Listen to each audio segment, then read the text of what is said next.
back. You're watching In Focus. Well, the 46th Annual International Consumer Electronics Show opened this week in Las Vegas, showcasing a new generation of smart gadgets. Now, some are controlled by voice and gestures. Some let you dictate emails or check real-time gas prices and others and incorporate innovations in cars.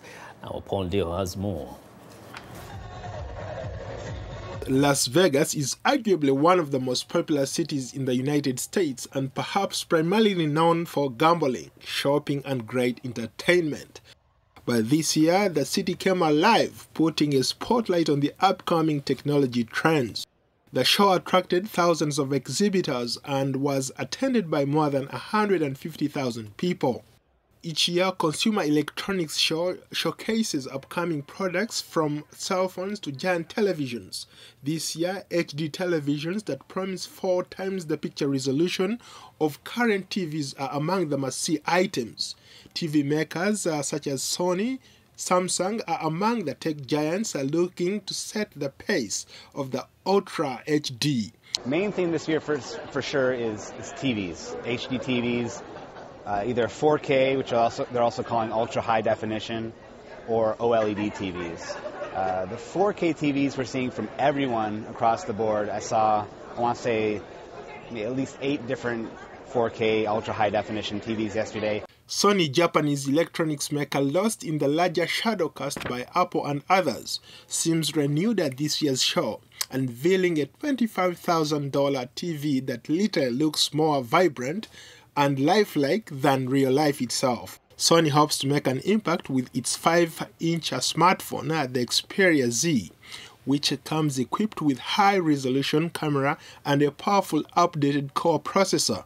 South Korea's Samsung, meanwhile, continued to draw large crowds at the convention, offering a wide variety of charismatic products, including a 110-inch HD set.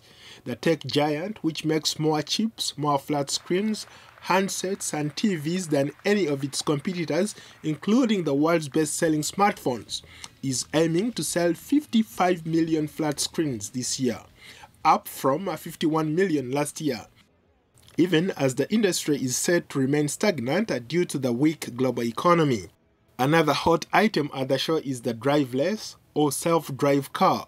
Google, Toyota, and Audi were on hand to present their technology that aims to take you out of the driver's seat. While there are still real challenges to overcome, Toyota believes that the goal is attainable. And ultimately, we believe that there will be a driverless vehicle. But for now, being realistic about it, as an OEM should be, we believe that driverless or autonomous is not necessarily driverless yet. Connectivity continues to play a major role at this show, with electronic makers displaying the ability to connect everything in your home and car through your smartphone. ADT, a home security provider, was among those at the convention. So we built it on a fully open standard. So we have Wi-Fi and Zigbee. It's all wireless, and you can manage any appliance, you can manage any light, you can manage your thermostats, you can integrate into your entertainment systems, like we're demonstrating here on Samsung. The ability to monitor yourself has also never been easier. Wearable device maker Fitbit, who is among the leaders in the industry that didn't exist 5 years ago, allows their users to track their physical fitness now on several different levels. Well, a lot of our users say that by having a device with them all the time that gives them real-time feedback about how many steps they're doing at that moment really makes them make smart decisions about moving a little bit more. While there's been much speculation concerning the waning influence of CES, software maker Microsoft was no show this year, joining Apple as non-participants. But the event is still the world's largest, offering more than a glimpse into the future of technology. Well, now Paul joins us with more on the Consumer Show. Well, Paul, welcome to the show. Good to be back, Vince. What a show that was in Las Vegas. Now, what do you make of this extremely fast development in the technology, especially with the big screen? There's a saying that all that glitters is not gold. So what we are seeing now is the bigger the better. And what we see now more on the market is these huge HD screens 4,000 resolution, 8,000 resolution HD screens, which are much, much better than the traditional HD screens that we have. What we have right now is the 1080p. 1080p means 1,080 pixels. For HD, but these new screens that they're viewing at the show in Las Vegas are 4,000p or 8,000K, which means that they are 4 times more better than in terms of the picture quality, 8,000 better. So the bigger the better. But now, Paul, I have to say, I'm so concerned, though. It seems like technology is really taking over what a lot of humans typically do, like driving, or like talking, or, writing, because now you can talk into your phone, it literally transcribes for you. Now you're having cars that can drive themselves.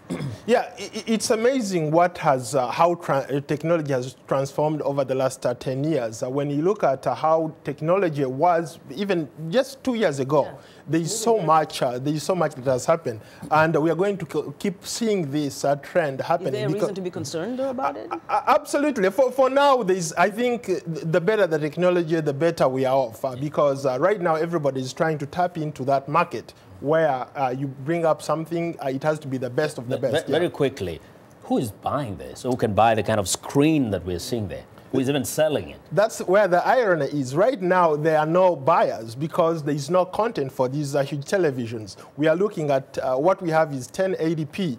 Now, these high-resolution televisions are 4,000 pixels, 8,000 pixels. Nobody has content for it. No store wants to carry it because they have to remodel their stores. All the retail sellers don't want to buy into it because it's very expensive. Not only expensive it's too big to maintain. Secondly, you don't have space for it. Individuals who live in apartments, you can't put a 110 square feet television in the apartment. Paul, before you go, what about for an African audience? Is this anything that they can expect to see? This is not yet on the market. This is about the future. This is what is going to be happening maybe 2 years down the road, 3 years down the road. So they still have more time to catch up. Yeah. Thanks, Paul. Thanks, Paul. And technology. That's our show for today. Thanks for watching. Good night. Have a good night.